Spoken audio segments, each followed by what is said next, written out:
Endorsements for radio show programs, services, or products mentioned on air or on our web. No liability, explicit or implied, shall be extended to W4CY Radio or its employees or affiliates. Any questions or comments should be directed to those show hosts. Thank you for choosing W4CY Radio.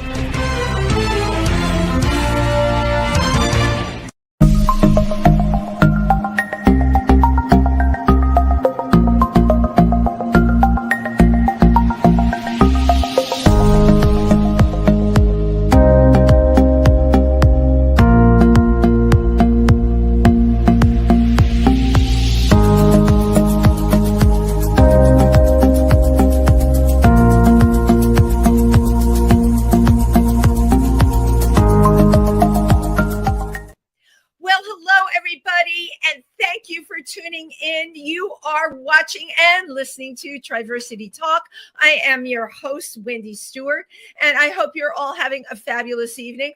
Well, it's fabulous because you're here with me, right? And here we are again. I have another really fun show for you tonight. I just have to share this with everybody. I had yet another big birthday. They're all big birthdays these days.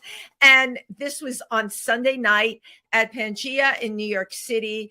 I had 18 performers, 2 stages, 125 guests. And the thing I have to tell you that I am most proud about, everybody talked to everybody else. You know how you go to places or you go to parties or whatever, and you have one section of people and another section of people, and people just kind of polarize. And I have to tell you something. Because of the pandemic, social things have gotten weird. We cannot deny that people have gotten weird. It's made a lot of us like not, I don't know, so social these days and fearful. And I was very happy that everybody talked to everybody else at my event. People met people. People got booked for jobs. You know, entertainers were always out there looking for work. So to make a long story very short, I'm so happy today. I really am. Oh my God. And I just got funny Monday after this big brouhaha.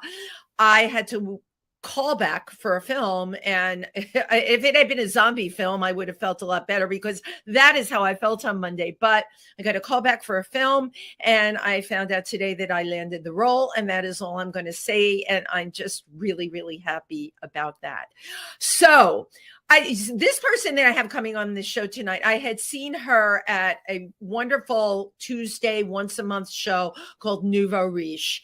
And it wasn't just her piano playing. It was her energy. It was the fact she did a cover song that night, but she made that cover song so much her own.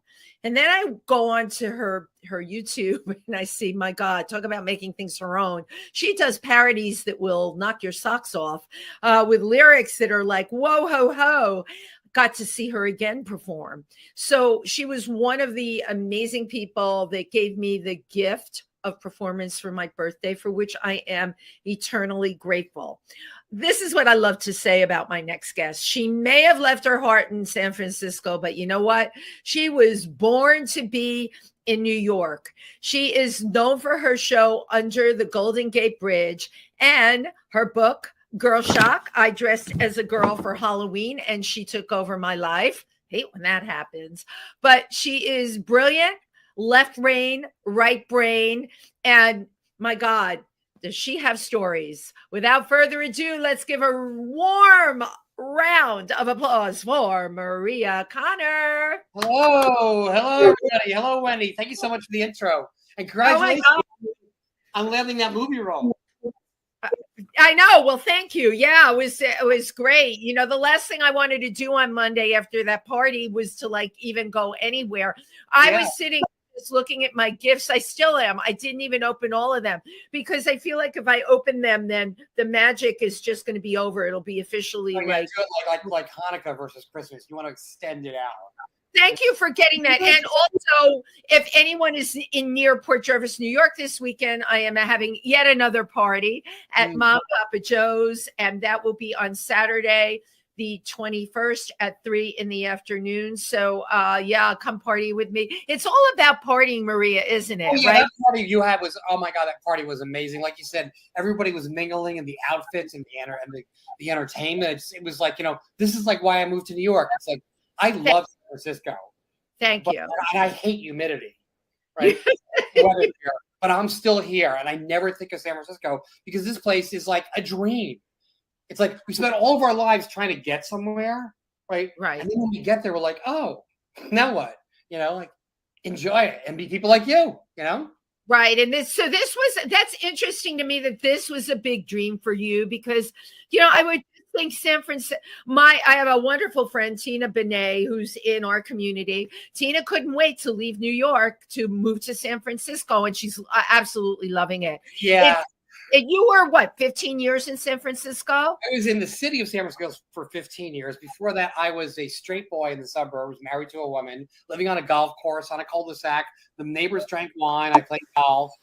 Okay. We're backtracking here, Maria, because I love, first of all, I love transformation. Anyone who knows me knows that. And this is, very extreme. Boring. Yeah. No, you know what? Of course. And that's why you are who and what you are, the fabulous Maria Konner. But it is hard to believe that, my God, you got a golf course, huh?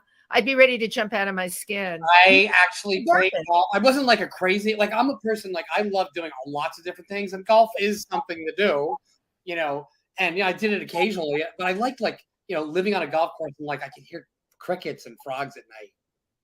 That's what I really liked, actually. I lived the fairway was right behind my apartment, my house. So not only were you on a golf course, you were on the fairway. I was on the 12th fairway. I don't even know what that is. I'm not a golfer. I just can't even imagine. It's you're living in the suburbs, but you can actually hear crickets and frogs, and your backyard is dark. I grew up in a house like that. I grew up in the suburbs, but then lived overseas. But when I was in the suburbs, we had a backyard, and I used to hear the crickets, and the window would be open, and I would listen to the crickets, and I felt like I wasn't alone, I like hearing insects and animals when I go to sleep. Oh my God. Okay. So we connect on a lot of things, but I will share with you my love for frogs. In the weekends, I am in Pennsylvania. I put in my own frog pond this past year. Okay. I had at this point, in the summer, 25 frogs that I could count, come out all. I loved hearing them. And sometimes I would come out. There was one that would sit on the bench with me, and he would go. It was and then one starts and the others start going. And my wife at the time, I wanted to sleep with the door open, and she's like, "The frogs are keeping me awake." And I'm like, "I want to hear the frogs." We couldn't agree on anything. I know, but that was the beginning and the end. If you have a partner that doesn't like the sound of frogs and you do, Maria, that is a red flag. You need to be able to like frogs. So then I escaped from the suburbs, and that's where the story begins. Okay, so that's the book. Can you, hold it up again. So give it a moment. Hold it really close to the eye of the camera on the computer. All right. So you lived this existence in the suburbs for how long? My God, the suburbs in California for 10 years?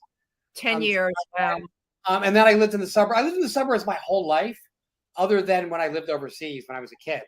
Right. Now, how long were you married for? How long were you married for? I was married for 4 years.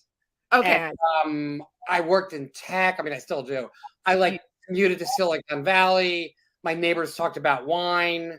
You name it. And I was. You and I probably wouldn't have even been friends. Although I would have known there was something running. No, you would have. First of all, I wouldn't have looked like this. It would have been less fabulous. No, but I would have sussed it out. Believe me.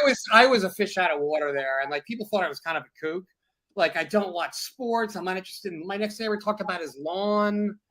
Wine, a wine dealer next door. I mean, it was terror. It was like a castle, like a prison, but no, I know you were like an ivory tower, an ivory dungeon. It was horrible. And everybody was in tech and talking about tech, and everybody thought the same. And I wanted something different. You wanted something different. So what was pivotal for you, Maria, that made you leave that marriage, leave the golf course? What was the turning point? Yeah, I mean, there were so many things building up to it, but the final point was when something like this is I was just bored the suburbs, and then I was always interested in people who were a little odd. I saw my first trans women when I was lived in London when I was a kid. I wasn't like, I wasn't like I was like into trans people. I was just like into, I appreciate it. I appreciate lots of things. And Right. so for Halloween, I was like, let's cross dress for Halloween. I was like, let's do it. Because she was a makeup artist. I think it was my idea. And we did it. And we went to, and she was an AA junkie. Like, so we go to the party and there's like nobody there. And the party's over. I'm like, I'm all dressed up. I want to party. Yeah, I want to go somewhere. Next year, right? At this point, the marriage was falling apart. So, and at this point, I was just like, I just knew I had to move. And I was always into like playing music, but I didn't perform live that much, right? I had piano at home and I used to play in bands locally. And I was like, and we decided to get divorced. And she's like, well, you keep the house. No, and I'll move to the city. No, girl, you're staying in the house and I'm moving to the city. Right. And you were for it. And, what happened was, when I left San Francisco, when I moved into San Francisco, I did not wait more than 1 or 2 days before I got dressed up as a girl and went to Divas, the transsexual bar that was a block away from where I moved to. Wow. From that point on, not 24 hours later, 48 minutes, I was looking at this TS world of San Francisco and I never went back. I literally did not have one sad moment because I was not going to be some sad divorced person. So you moved out of your house, because I want the whole story. You moved out of your house in the suburbs. She kept the house. You moved to San Francisco proper, the city. Yes. You had an apartment a block away from Divas. Divas, right? Which is in this book, of course. Right. And, This book, yeah, because I do want to talk about that. And the rest was a block away from the TS bar. We're not talking about any TS bar. We're talking about one of the most famous TS bars in the world. Right. In San Francisco. Yeah. Can you tell our audience what those initials stand for, Maria? Divas? No, Divas. You said TS bar. Oh, TS. Sorry. A transsexual. Okay. Thank you. So, I'm always trying to, share and educate for people. Yeah. Just remember, don't let anybody tell you there's any definitive, that a certain term means a definitive thing. These are all guidelines. Absolutely. So you, and that was what, 15 years of your life in San Francisco? That was 15 years of my life. Wow. And, once I started doing that, it was just like, next thing you know, since I'm a pianist, somebody pulled me up to the piano. I mean, they didn't have to pull very hard. At Martuni's, the big piano bar in San Francisco. And next thing you know, it's like I'm performing as a woman. Like, oh, how did that happen? It was just like, and then hey, hold up a second. This talent, first of all, I told you, I find you fascinating in that you have brilliant tech ability and you play the piano and you write lyrics. Okay. Most of us are just like the creative. You do both. You do the left brain, right brain. So I write music and lyrics. Yeah. Play the piano like nobody's business. You're not just someone that plays the piano. It is like she bangs the hell out of that. I was really into it. I was like, I would just spend hours at home. I've always had a piano. Like, to me, not having a piano is like not having a toilet. Wow. Like, if you're feeling upset, like, where's the piano? I mean, I felt upset. I went and played the piano. I mean, like, I'm not going to drink. I'm going to play. Like, I can't even conceive of how you could not have a piano at home. It's like not having a toilet. Right. Well, for you, right. It's like, it's a lifeline. So you grew up, you grew up all over, actually. You were born in New Jersey. I was born just outside New York City, Livingston, New Jersey. Let's see, famous people from my hometown: Chris Christie, Chelsea Handler, Jason Alexander from my hometown. I went to Chelsea Handler's sister. We went to the same elementary school. Okay. Anyway, so I grew up there, but my father was in the travel business, and we started off.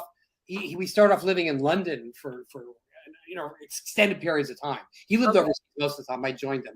So he spent a lot of time in London, traveled around the UK, and then eventually started running safaris in East Africa. I've spent time, of course, a lot of time in Africa. That's very cool. It was amazing. And he ran the safari. So was going on hot air balloon rides, flying on these little airplanes, meeting people from all over the world. And he ran gay tours. He ran, tours for Saudi Arabia. So, famous actors, Jack Lemmon, Michael Crichton, National Geographic. I mean, he just loved anybody who was weird. He was like, your dad really ran what we would call high-end tours. Can you say the name of the travel company? And well, back then it was called Park East Tours, which is no longer around. Okay. Then he joined Abercrombie and Kent, which is Yeah, actually this is all high-end luxury he travel. spent a lot of time working with them, and then he went out on his own again, and he was that kind of thing. Yeah. And so I met Alice Abercrombie and Kent, the guy who owned it, whatever his name was. So we would travel around as VIPs. I was flying in the 747s when they had lounges, sleeping on the couch. I remember that you were a little kid when this was happening. Yeah, I was like 10, 11, 12. Wow. And I saw my first transvestite in London. I met all these like strange, interesting people. I saw gay tours. It was like everywhere.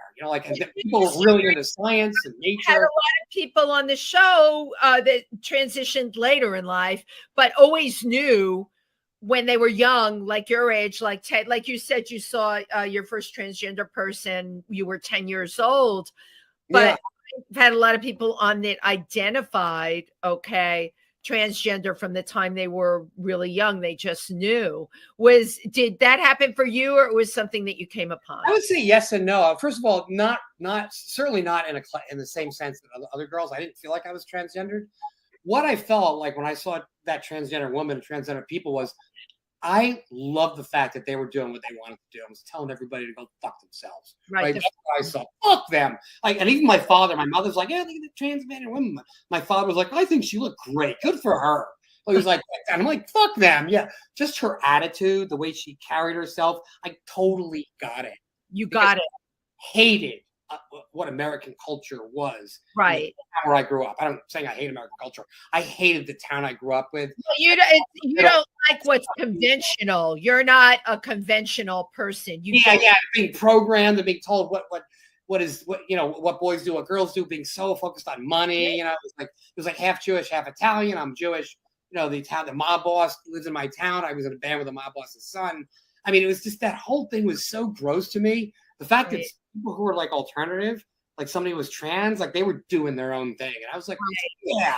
So that part I absolutely knew. I didn't feel like I was trans. I thought to me, it was kind of a lark. Like I would do it just to see what it was like, just to like rub my nose with other people. Right. But I didn't really feel trans. That came later. Okay. How old were you when it came? How old were you when you started to feel that way? When I started really feeling trans? The moment I got divorced. Well, the thing is, it was really a process. Because, well, not really. It was probably sometime after that. So let's just say that I was in my late 30s, early 40s when I got divorced, which means early 40s. And you're probably running the calculations, right? But believe me, I don't do that. I'm like sitting with it. Anyway, so I would say the first thing I noticed when I literally went from 0 to 60 faster than a Tesla, right? We're talking about the speed of a flashlight, speed of light. I remember I was always kind of a performer. You didn't know that. I was kind of a performer in a way. I just didn't do it on stage. I produced plays at Carnegie Mellon where I went to business school. I saw that you went to CMU. My niece went there. I know so many people that went there. I went to business school, but I spent a lot of my time at the College of Fine Arts. Ah, okay. Producing shows. Yeah, it's like.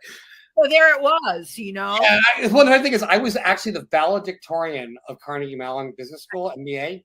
And at the same time, I was producing shows over at the College of Fine Arts because that's what I really wanted to do, And to me, it wasn't just like making comedy shows. It was making shows that had were poignant, which had a point, Right. I was in band. So I was always and I was a public speaker. I was a lobbyist, I read your resume and I printed out what you sent me. It came to 7 pages on my printer. It is really fascinating because you are good at everything you do. Let us even say great. And the fact that you were Carnegie valedictorian. Yeah.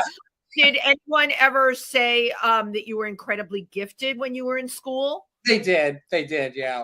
And it was to me, it was I learned stuff easily. Right. But I also, I thought a lot of it was just my attitude, really. I knew what was noise and what wasn't. I can smell bullshit from a mile away. Yeah, I have that trait too, right? Brainwashing going on, I'm going to show you a picture. The brainwashing going on to American children programming us to act this way or that way was so blatantly obvious to me. Right. I mean, it was like, duh. And I actually wrote about it in my book. Let me see this here. Oh, you have the pictures of the brain. Wow. This is the monoculture virus brainwashing the little children. So who did these illustrations? A guy named Diego Sandoval. So I hired. What I did was I sketched these out. I wasn't nearly good at this, but I sketched the ideas. Right here you go. Wow. So I love working with comic book people. So this is the introduction to my book, and you can see where I wanted to make people realize that I wasn't making fun of American culture. I was only making fun of the town I grew up in. I'm not saying. Right. So he just said, "Oh yeah, it's like 100. There's 500 white people in my high school class and 2 black people." That pretty much says it. I grew up in a white neighborhood, right? And you had this evil virus, was attacking us. So there was just a way. I just perceived it. I could tell that what politicians said, what Americans, what was on TV. I just knew it was bullshit. And it's so funny that Chris Christie came from your town. I went to high school with his younger brother. Yeah. Oh my God. Like he's epitome of a lot of the things that you're talking about. Yeah. And so I instantly knew, like I would look at something and I would say, well, that doesn't matter. That doesn't matter. This person's trying to bullshit me. Everything I ever did, I saw from a very creative perspective, right brain, and so sure, I was smart and everything, but I think I really do think a lot of it has to do with being trans. Honestly. Well, no, I got to tell you, you are really onto something here. And again, I'm not a scientist, I'm not an educator, but I found some incredibly brilliant, and the same thing, the left brain, the right brain thing, which really fascinates me, and people that are trans. And I don't know what that is. Maybe you know more than I do. So let me finish my story, and then you'll understand what I mean by trans. So trans is just a word, right? Right. So one thing so when I started going out, so to get back to the story, so when I first moved to San Francisco, did I feel like I was trans when I was out there? No, I was just having a fucking great time. To me, I was in a costume. It didn't, it was sexy. I was pretty, straight guy dresses up as a girl, looks sexy, At first it was I just was acting. I was character acting, meaning I was finding the woman inside of me. Because I was naturally very flamboyant anyway. My father was kind of a dandy, right? I think he was straight. Pretty sure. It's funny. I got that impression when you were talking about your dad, but I loved his attitude towards life. He just loved. He would go to the weirdest person in the room and start talking to them, right? So to me, at first it was just this thing. I'm just having fun. It wasn't like there was no identity there. I had this power of performing. I like doing this, and then I started realizing it. I started opening up all these doors. Like I started getting closer to women. I started learning more about women. And I learned all their secrets, which I wrote about in the book. They're in the book. And some of these even women either don't understand or they would argue with me because it makes them look bad. But you know something? We all have dark sides. So to me, the whole attitude I wrote about was the dark side. There's this whole side of you you're not trying to show. And I'm like, no, I mean, that's the source of all your problems. If you're trying to cover something that you are or you're afraid of it, you cannot blossom. You know what I mean? Literally.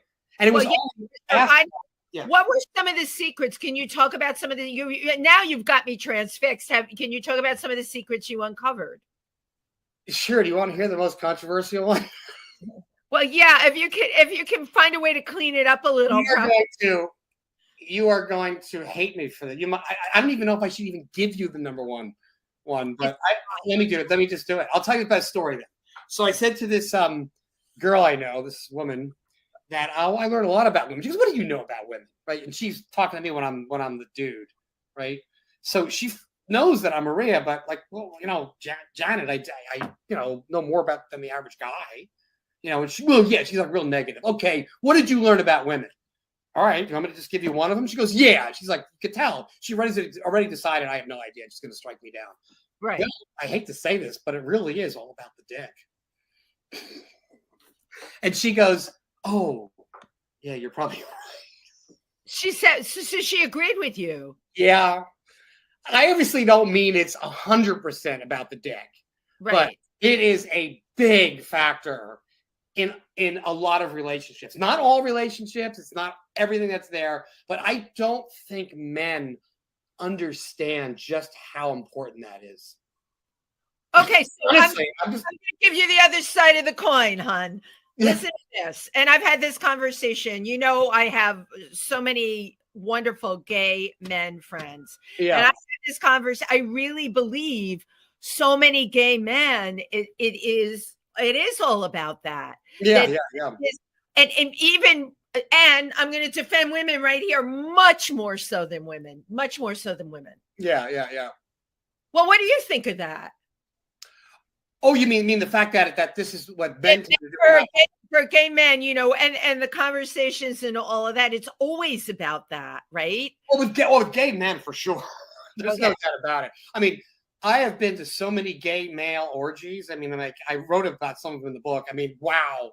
How many are in the book, Maria? So we want people to be motivated to buy your book. How many are in your book? There's all kinds of I call them the sordid detail section of the book, right? And I do want to get back to the women thing. Yeah, I do too. So let's go back to I might remember superlatives are never appropriate. But oh my God, I've been like, let me give you an example. I could come up with a million stories, but here's one story. I was so used to it was shocking to me what men were doing. I used to go to these parties, like, you know, they were communes, they were families. I'm not going to say any names, but they were institutions. San Francisco really is an incredible city. It has such deep institutions, you know, of course, the court system, you know, all these gay families. And so I got so used to gay men just suddenly having sex with each other in the middle of a party in front of everybody. So I invited my friends to these parties, these two girls had never been to a place like that. And I'm talking to them and these guys start getting it on in front of them. And I don't even notice. I don't even think it's anything unusual. And you can see that the girls are getting really uncomfortable, but it didn't register with me that there was anything wrong with what they were saying. Right. They were freaking out, and I didn't even realize it until they said they have to go because these men were having anal sex. I mean, you know, bareback anal sex right in front of everybody. Wow. You know, and I wrote about that, and it's like, imagine how difficult it is for me to talk about this in a public forum where some people might be offended by that. Of course. Like, for a variety of reasons. Maybe they think it's disgusting, maybe they think it's immoral, or maybe they think I'm violating somebody's privacy or I'm making fun of gay men. But at the same time, this was what I experienced. Right. And you can only I'm not making fun of anybody. It was shocking to me.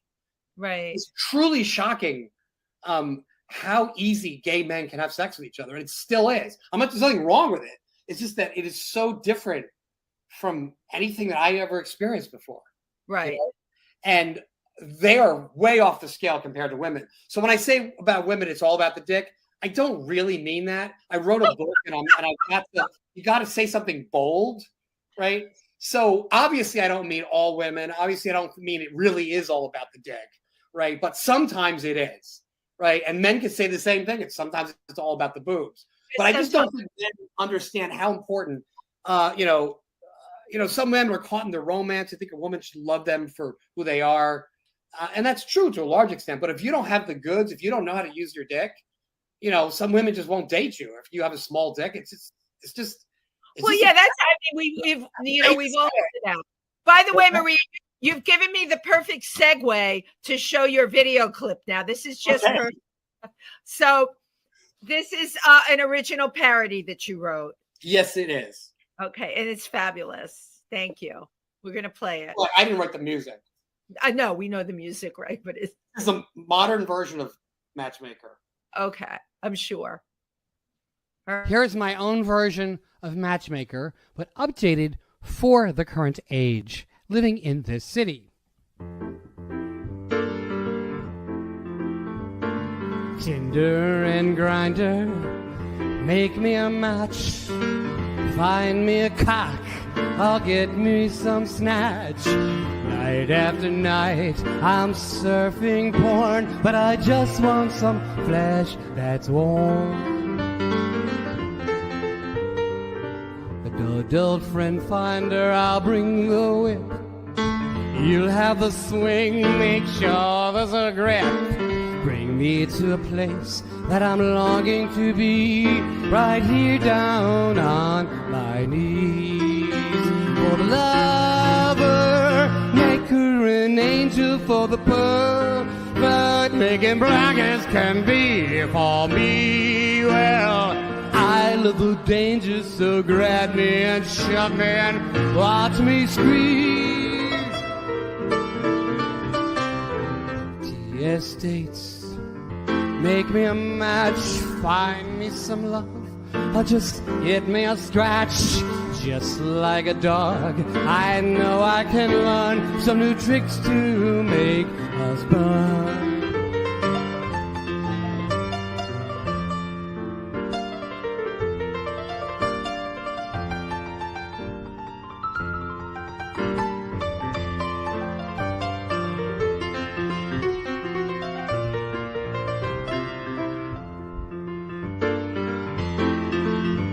For the lover, make her an angel. For the pervert, make him black as can be for me. Well, I love the danger, so grab me and shove me and watch me screaming. Tinder and grinder, make me a match. Find me a cock, I'll just get me some snatch. Sitting at home is no way to find love. So send me a stud and give me some bud and find me a fine of my own, and find me a love or a girl of my own.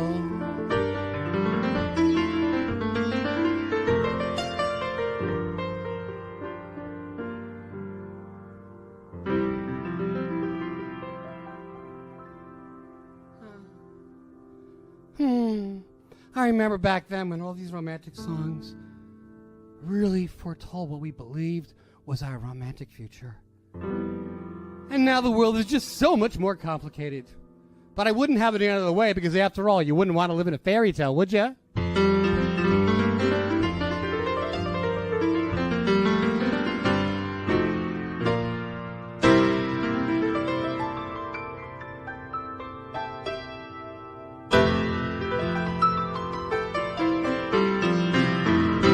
Love that Chicago ending. That there you go. You know what? First of all, I love that clip on many levels. All right. You're incredibly talented, which comes through. You're very, very funny, which comes through. Your whole perception and the way you look at things comes through with your lyrics. And I imagine you at a piano bar that could be surrounded by a golf course in Palm Beach or somewhere like that, playing that tune. They do the straight people love. You know what the biggest untapped market on the planet is? You ready? Tell me. The curious straight person. Oh, I would think, yeah. Oh, yeah. They are very, very interested. And the interesting thing to close on why, when did I discover I was trans? And here's the interesting thing about it is I didn't decide I was trans. I just changed the definition of trans, right? Because as I experienced all of these wonderful things happening where people like me better when I'm a girl, even the straight people, like, I can't explain this, right? But the only explanation I can come up with was I could act any way I wanted when I was a girl. I can kind of act like my dad, all excited and joyful about being around people, exploring things. I could just act naturally. And for some reason, they like me better when I'm a woman. So I guess I'm trans. So do you like you better as a woman? Do you like you better as a woman? I'm not sure. Yeah, okay. I think so. But I have no problem being a man. I like being a man. Right. I get like what I don't like about being a man is being invisible. Not being allowed to express myself. Right.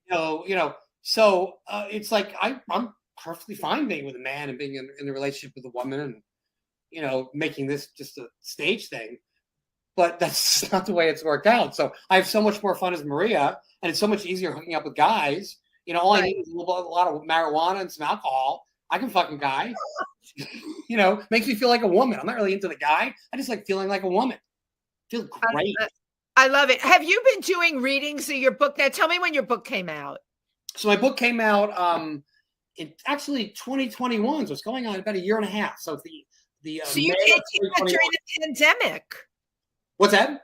It came out during the pandemic. Yes, and that was part of the the marketing challenge was that I wanted. Yeah. I would go into bookstores. You call up the bookstores or you send them emails. They hem and haw. I show up to the bookstore and says, "Hi, Maria Konner. Oh my God, you look fantastic!" And they carry the book. Right? I don't want to do is show up. Right? I love it. I love your marketing. What a great marketing plan. Now, did you do readings and signings in places? Well, here's the problem: is at the time nobody was doing any of that stuff. Right. So I did do some readings. I did do some signings.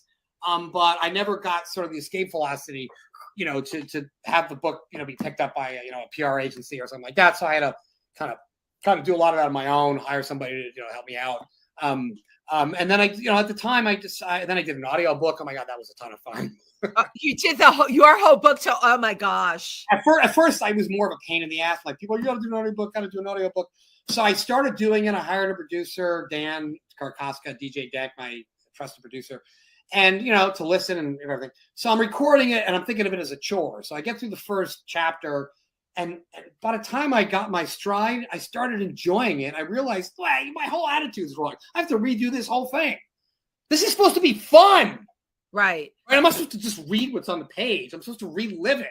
Oh, yeah. You're supposed to perform those words. So I just scrapped the whole thing. And I was like, so instead of saying, I could not wait to go out to Divas, I would say, I could not wait to go out to Divas. Oh my God. And I would get dressed up. I would be Maria when I did it. And it was really fun. And then it was time to promote it. And I had some music that I'd written. So Dan was like, why don't you do a Girl Shock the Musical? I'm like, oh my God. See, this is where we're going with this. This is it. Yeah, absolutely. I wrote the musical. So the first song was this, he goes, why don't you start off as a really pop song? I said, well, I wrote a couple of really stupid songs. They're silly. And he goes, why don't you adopt one of those? And I played it for him. He goes, oh my God, that song's amazing. I'm like, that's like a dumb song. It's like a silly, goof, and that became the Girl Shock song. Girl shocked, I'm tired of being all alone. You got me girl shocked. I had more fun than I'd ever known. And when I go out in the city and I'm feeling really pretty, that kind of thing. So it's just this ridiculous song, which is actually a pretty good song, I guess. How do you think, Maria, where does this come from? Because you seem to be able just to do it. Were you always able just to do it? This is the left brain, right brain thing? Yeah, I was actually. Always could just do it. I could. I don't. Even the way you play the piano, it's so incredibly fluid. You weren't a kid that had to be put in front of a piano for piano lessons. Oh, no, I saw my sister playing.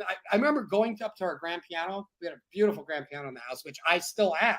That's the you one. You do. How fabulous. Steinway M that Ben Meisner, my mother's father, bought for her in 1947. Wow. 1947 M with a fantastic left pedal.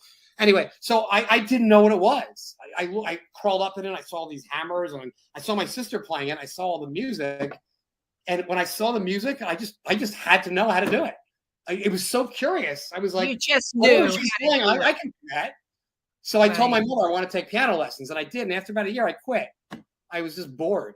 Right? Of course you were. You just probably created music by yourself after that, right? You just got it and knew how to do it. I didn't know that I could. It never even occurred to me until my mother said, well, why don't you learn? Maybe you'll like the saxophone. So I literally learned how to play the saxophone in one day. I got a saxophone. The next day I was playing it at the school, Star Spangled Banner and Home on the Range, because I could read music already. Right. So I got bored with that. She goes, I'm going to try you one more time. And then she introduced me to Les Silver, my sax teacher from Livingston, New Jersey, who introduced me to the 12-bar blues and jazz. And that was it for you. And he was so animated. He was so into what he was doing. I was I'd never seen an adult that was so into what he was doing. Right. And you love that. You immediately, that was like a magnet for you. And I said, you mean I can make up my own notes? And he goes, yeah, you want to try it on the piano? You can play the piano. He taught me the 12-bar blues, and I quit the saxophone. And next thing you know, people are introducing me to Oscar Peterson. I'm listening to Steely Dan, and I was just amazed. Amazing. Create music. You could take the way you feel, and you could channel it through this magnificent instrument, the Steinway. I mean, I was so lucky to have one. Yeah, you were. But you know what? I think talking to you, even if you didn't have it, you would have found another way to get something to channel that musical ability. Yeah, I would have found a guitar because when I heard the Beatles' Day Tripper, Oh yeah, I needed. Then I got a guitar. right. So How many instruments do you play? Varying shades of good and bad. My main instrument is piano and a guitar. That would be acoustic guitar, electric guitar. I can play the bass guitar, which is kind of similar. Pretty well. I'm a decent bass player. I'm not a great bass player, but I'm a good bass player. I can play the drums, although I probably at a high school level, I'm not very good.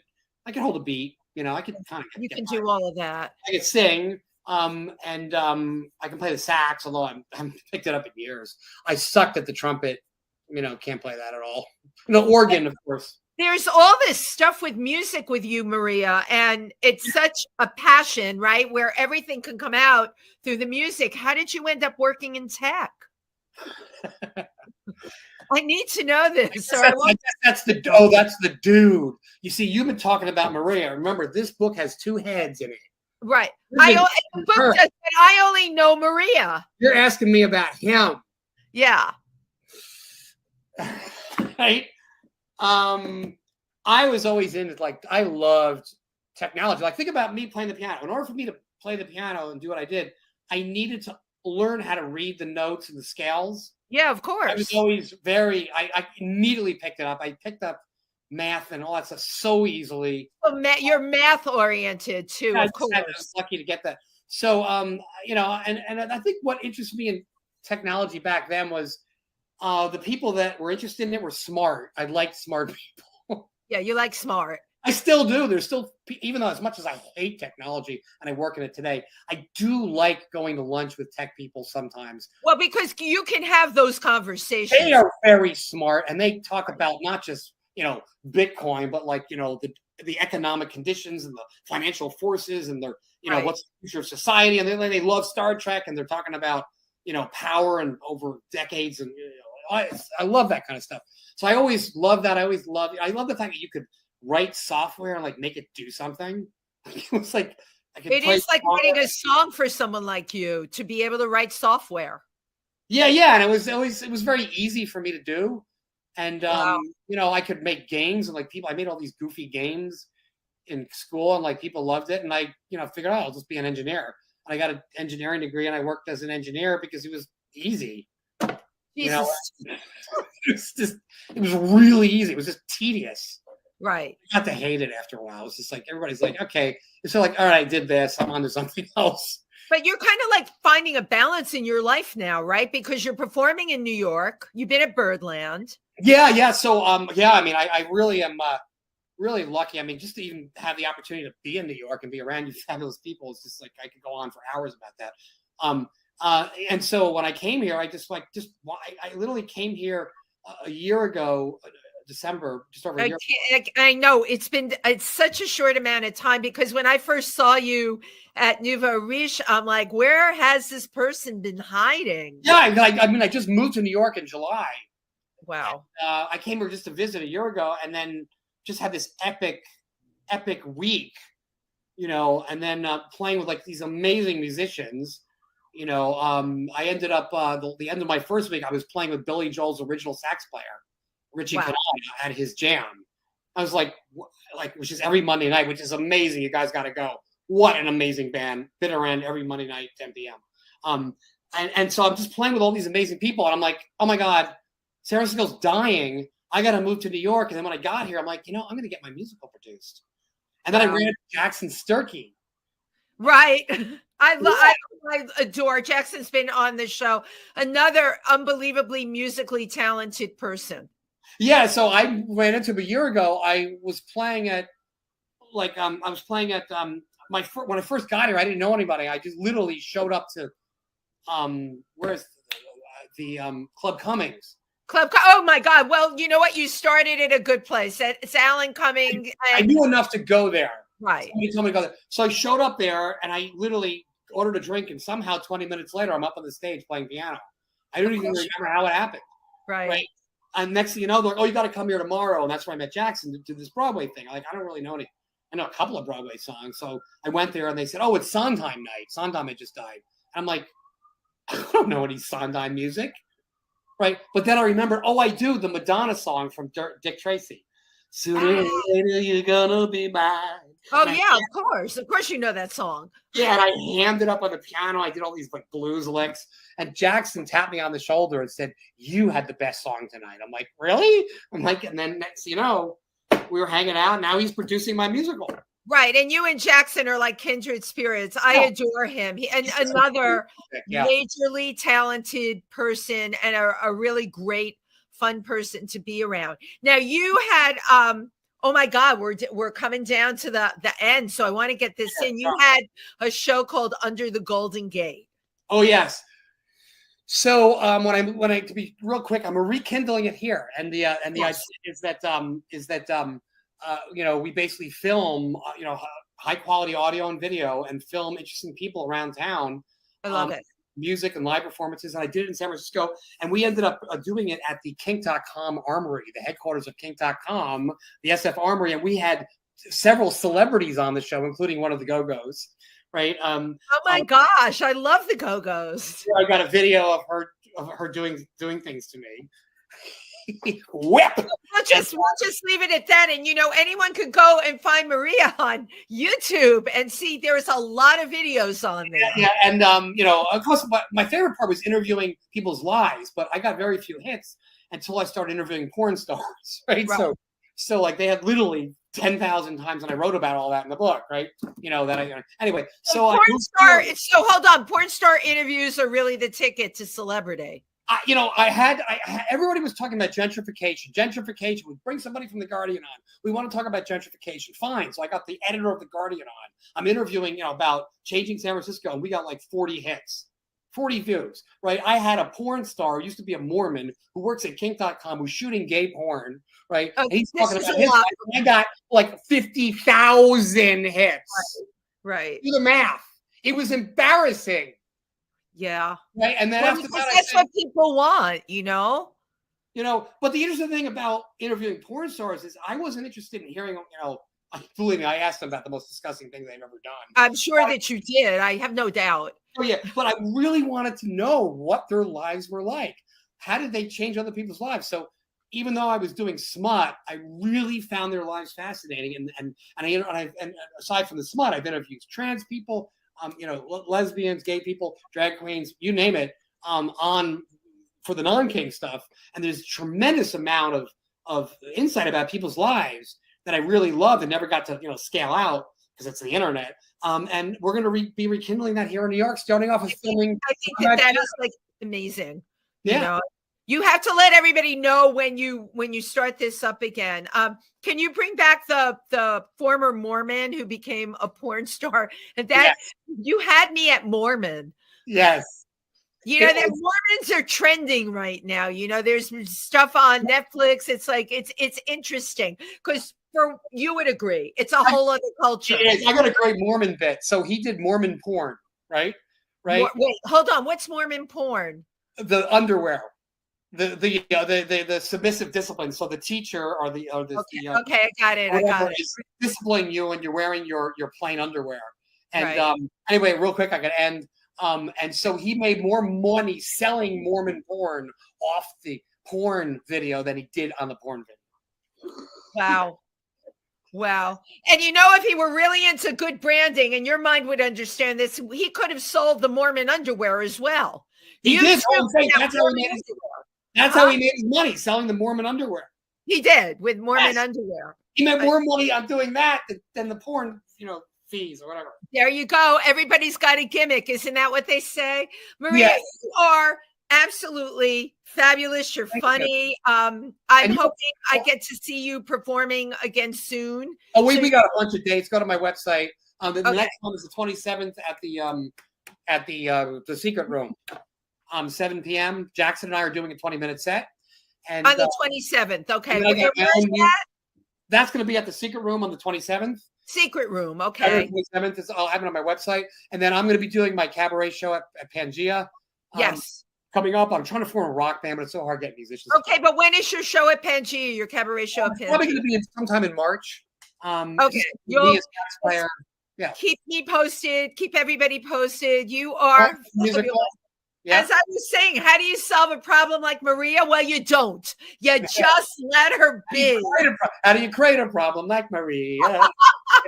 Have a fabulous night, Maria. Thank you, everybody. You were wonderful, Wendy. Yes. What a party. What an energy. I love you. Thank you. I love that you were there, really. I said the new girl in town. Thank you so much.